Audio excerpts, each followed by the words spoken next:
Next.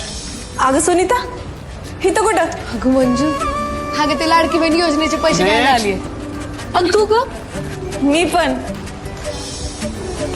तुला माहितीये या पैशाने मी कॉम्प्युटरचा कोर्स करणार आहे. होय काय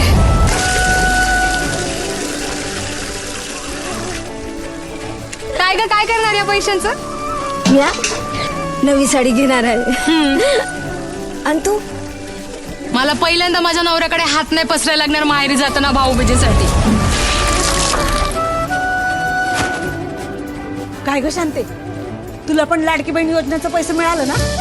म्हणजे ये बघ 1 2 3. काय ग योजना बंद झाली तर ग. आणि हे पैका नाही मिळाला तर? ते नाना भाऊ योजना बंद कराय टपूनच बसले. नाहीतर काय